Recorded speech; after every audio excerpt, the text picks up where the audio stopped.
Cold reading. Walking into an audition with sides you've never read before with maybe 5 minutes of prep time. What? It's one of the most common things that happens in a professional audition, and most actors have never been taught how to actually do it successfully. Today, I'm breaking down exactly how to cold read. The mechanics, the mindset, and the layer underneath that most people completely miss. And if you stick with me to the end of this video, I'll share with you a story about how I bombed a 10-minute cold read doing a solo monologue for a director. I was completely on book, completely unprepared, and this will help you to avoid this disaster. So cold reading is when you get a script in the room or maybe about 5 minutes before. Basically, you have to perform it without it being memorized. This happens constantly. Maybe a director likes you and they just want to hear you read for a different role. When you have a callback, you're going to get new sides most likely. If you're doing a table read, usually you're reading off the page. Being on book, meaning you actually have the script in your hands, is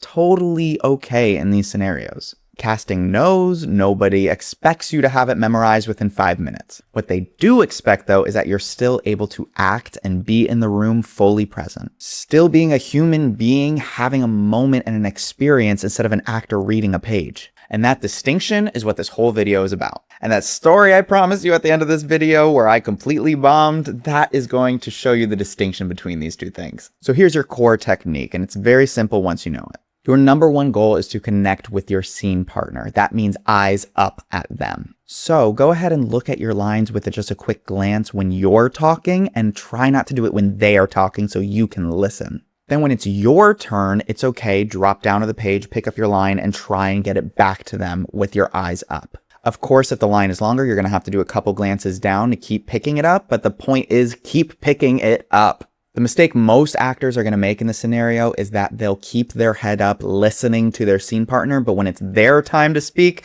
they will just dive down and just study the page instead of continuously bringing it up for your scene partner to also receive. The practical trick that makes this entire thing seamless is keep your thumb on the area where your line is at that moment. Whenever you have to go back down and look, you just go right to where your thumb is. That's the mechanics. Use it. But I also want to add a layer on top of this that really brings in new possibilities here. Comment down below if you've ever had to cold read for an audition. I want to hear about your experience. And what I'm about to show you is not what mechanics can give you alone in a performance. So you're going to want to know this too. Here's what I learned from a voice and speech teacher who completely changed how I approach cold reading. A word cannot just be a word. The moment you read a word on a page, your body needs to instantly turn it into the image. Basically, some sort of sensation that happens to you before you then go to speak it out loud. For example, betrayal isn't just a word in this scenario.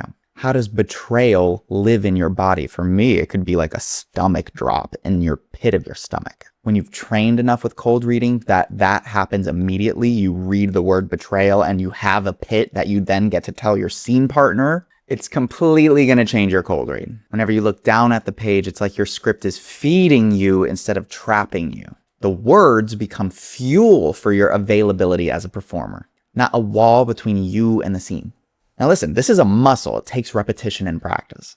But once it's there, it is there for the rest of your career, and it will take you exponentially farther than anything else ever could. So take any script right now, go ahead and read it, and before you speak a certain line or word or phrase, close your eyes and let it drop into your body and actually affect you in some way before delivering it. That is how you slowly start building up the skill. And if you're not subscribed yet, go ahead and hit the bell and the subscribe button because I go through breakdowns like this to help actors like yourself all the time on this channel.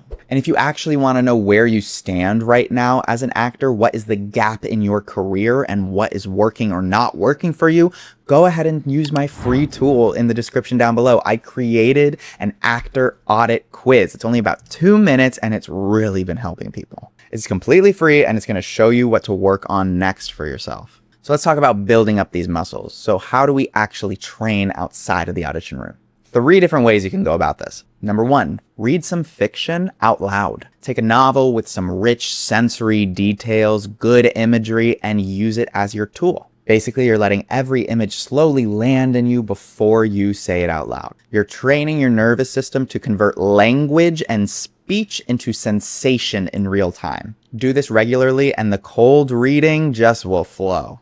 Number 2, cold read scenes you've never seen before. Give yourself 5 minutes and go.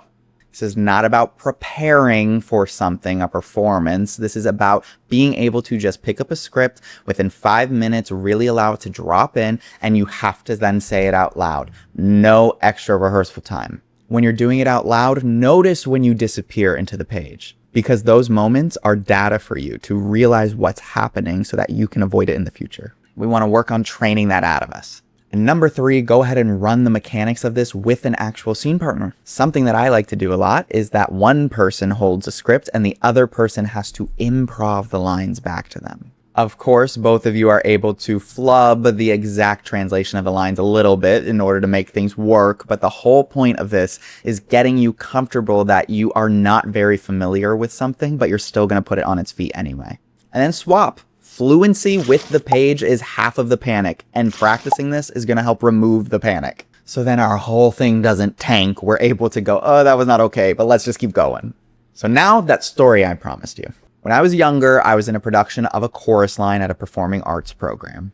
And the script had been sent to me. I just didn't know it because it didn't show up in my inbox. I found out the night before that I had to then go into rehearsal and have a 10-minute monologue, solo monologue I do on stage, ready to go. I didn't need to have it memorized, so I just need to make sure that my cold reading was good enough that I can still work on the performance of it. The director wanted me present enough that he can still give me real notes. And guess what?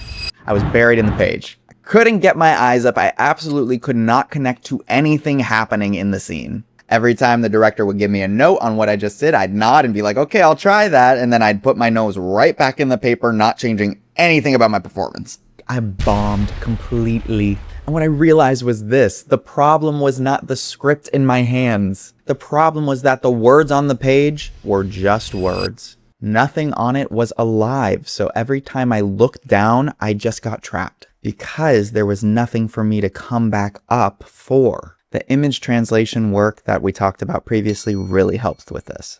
Once words stopped being just text on a page and actually started being something I could feel and interact with as an actor, the page stopped owning me. Cold reading isn't always about getting your eyes off the script. It's about making what's on the script worth going back to and using it as fuel for your performance that you just want to keep picking up. So once again, go take the free actor audit in the description down below. It's really going to help you. And go check out this video right here. It's more actor content that's going to lead you to your dreams, people. All right, I'll see you next time. Mwah!